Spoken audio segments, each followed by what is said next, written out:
What you're about to hear is a chilling story narrated by Dark Waters. Dark personally talks to these people that report these events. Sometimes he tells his personal story, and sometimes, every now and then, he'll play their actual voices. But what you're about to hear are stories of true accounts that happened. Keep in mind, Dark doesn't report and produce every story he is told. In fact, through a careful selection process, he has his own methods of detecting if the person reporting the experience is telling him true accounts of what they experienced, or if they're not. Prepare yourself for what you're about to hear. For more stories like these, head over to IamDarkWaters.com for more content from the King of Horror, Dark Waters.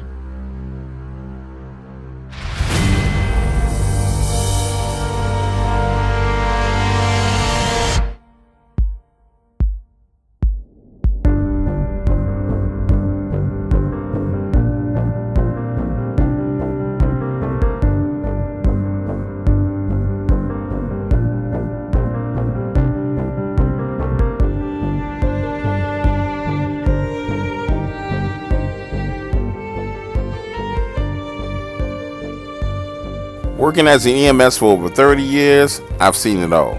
Gunshot wounds, dead bodies, heart attacks, dismembered bodies from car accidents, you name it, I've seen it.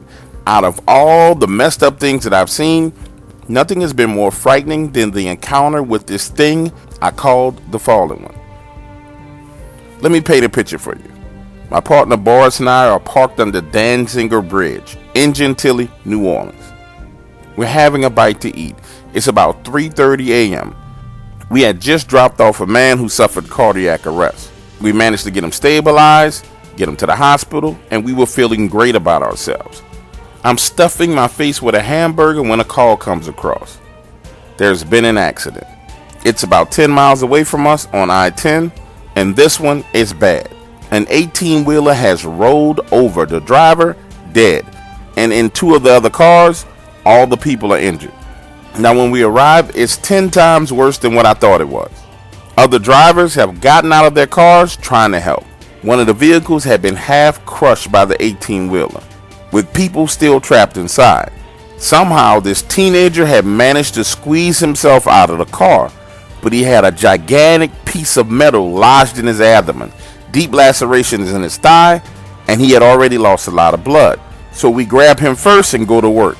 And as we're working on him, 4 of the ambulances arrive. Now this is where things go from normal to beyond paranormal. We load him up and we're headed to the hospital.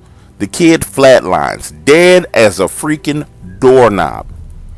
I try to revive him 3 times and nothing. And just so you understand exactly how long this kid was dead, Boris had switched routes. We were no longer headed to Charity Hospital, but on our way to the morgue. And I'm sitting there saying, Boris, I thought we had this kid.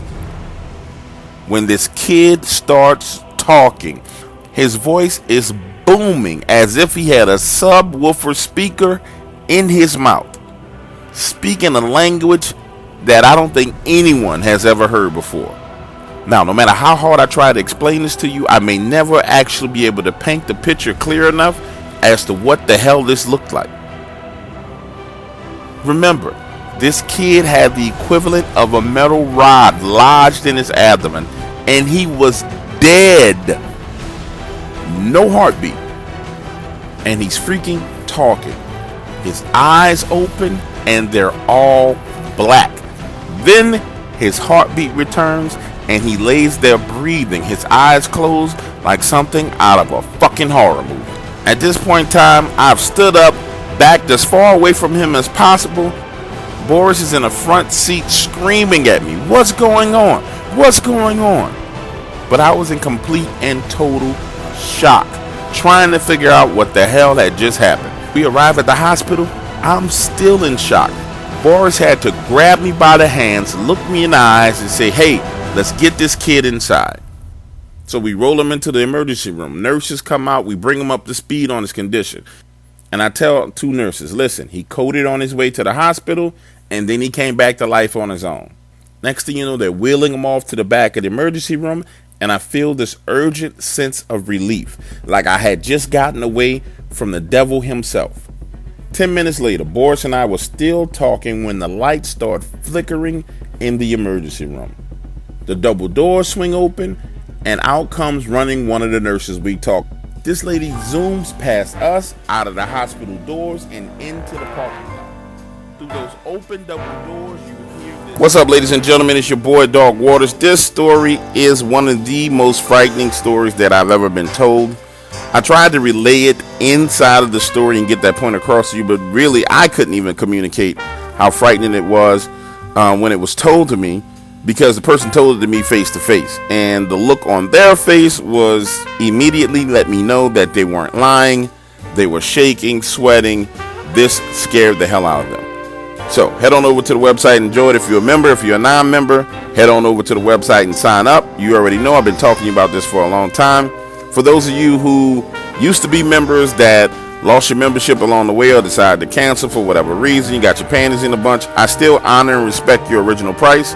So you can go back in at your original price. If you signed up and you're one of those original people, you just shoot me an email. I go in the system, fix it. You get whatever 99 cents back or whatever it is that I owe you. Boom, and you're off and running. Again, I want to remind you guys, this Saturday night, 9:30, members only chat room. We're going to be doing that AMA where we go in on any topic you want to talk about. With that being said, I love you guys and I appreciate you. It's your boy, Dark Waters, and I'm out.